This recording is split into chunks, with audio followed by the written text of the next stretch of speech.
Christina Scalera from the Contract Shop here to tell you, photographers, how to have better client meetings. If you're ready to grow your photography business, or you know other creatives that would love this channel, make sure you hit subscribe and share this video with them. I don't know about you, but I like to make as much money as possible for doing the same thing I was going to do anyway. And for me, that means providing clients with a premium experience. Now, in order to provide a premium experience, it comes at a slight cost to me.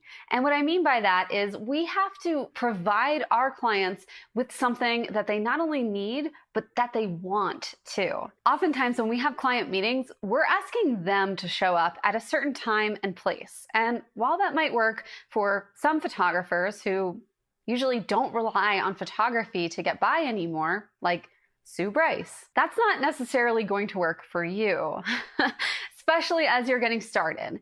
So if you want to have great client meetings that result in a satisfied, happy client referring you out to all of their friends, this is going to be essential for you to listen to. The first way to set up your clients for success in a meeting, whether that's an in-person sales meeting where you're selling products to them that are based off of the photographs you took, or if it's a first client meeting where you're setting the expectations for the relationship that you'll have with this client over the next week, month, whatever it might be. The first step is always to over-communicate with your clients, even before they arrive at your meeting, even if that's in person or online. Over-communicating means that your client could be the world's biggest idiot, total imbecile, totally incompetent at comprehending most information, and you have prepared them so well that they know exactly where and when to show up for whatever meeting you might be having with them. This is really important because,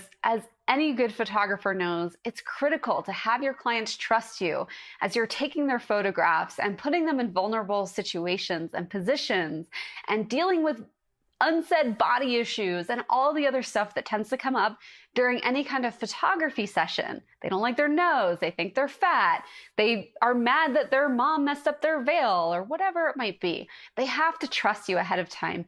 And just by doing this one little thing, sending out those 1 or 2 extra emails to make sure that your client knows for sure what time and where you are meeting and what to do if they get lost. If you're over communicating to that degree, your client is very likely to be able to trust you no matter what the situation, because you've started building that trust from the very beginning. The second thing to remember about preparing for client meetings is that it's all about them. We always want to show up and give the client as much value as we can. And hopefully that's really easy for you to do because you love your job as a photographer and can't wait to share in that excitement with your clients. So just by putting your brain, your knowledge and skills and all your experience that you have in the photographs that you take and contributing that, answering the client's questions, anticipating the questions that they might have, over communicating, over delivering on that value, you will show the client that you are not only a trustworthy service provider, but that you're listening to them and you care about their results, which means that they are willing to pay a premium price for your services in exchange for photographs that they actually like, because they're paying a lot of money for these things. Which brings me to my last point. If you're out to provide a high-end client experience, whether or not you have high-end clients yet, maybe you just want to attract them. If you want a premium client base, you have to give them a premium service. So think about services that you might use in your life that cost a premium, but you're happy to pay for. Things like Instacart or Uber Eats or any kind of house cleaner that you may hire.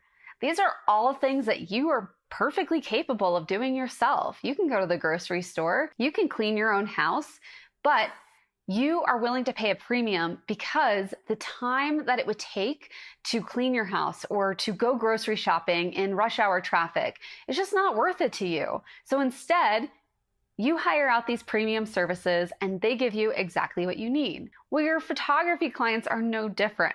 So why are you making them come to you in your home, in your studio, just because you can set up the environment exactly how you like it and get them ready for an in-person sales session or a consultation where they're really uncomfortable because they're not in a familiar surrounding? Instead, what if we approach this whole in-person sales and first client meetings in a totally radical, different way that showed the client that they are the center of our attention, not that the photographs are the center of our attention? What if we made it all about them by coming to them, by getting to their office 10 minutes before your meeting to set up your presentation for them, by showing up at their house during the day while their kid is napping so that you can have a real conversation where they're not distracted about, is the babysitter there yet? Is my husband home? Do they have enough to eat? Is this going right? Do I need to take him to soccer? Those questions are going to be playing in their mind when they're on location with you in your beautiful studio. But instead, what if you could come to them where they're at and serve them even better than anyone else in your market can? Now, I know this is clunky. I know it involves showing up and some logistics that involve, if you're doing in-person sales, maybe a TV, maybe some food or champagne. But you're a photographer. You are creative. You can come up with a solution that meets the client literally, physically, where they are at and accomplishes your goal of creating a premium high-end experience for them. And I know you can do this because when I took a break from my legal career for about 6 months to try out teaching private yoga in people's homes, it was difficult, but I figured out how to create a beautiful yoga studio experience with kid toys and weird ceilings and all kinds of stuff that was happening around us. And I learned how to bring that studio experience to them. So if I can lug around two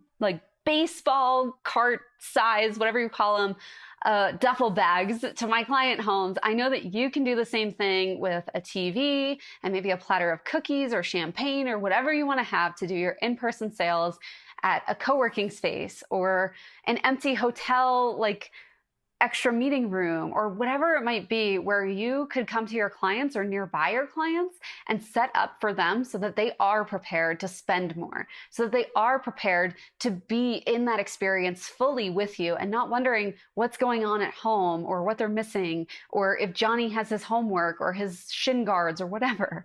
I know this video is going to challenge your expectations, but that's the point. If you want to be different than your competition, you have to be different than your competition. If you like this video, you might also want to watch The Secret to Marketing Your Photography Business. It's in the same playlist, which you can get when you subscribe to this channel. I'll see you there.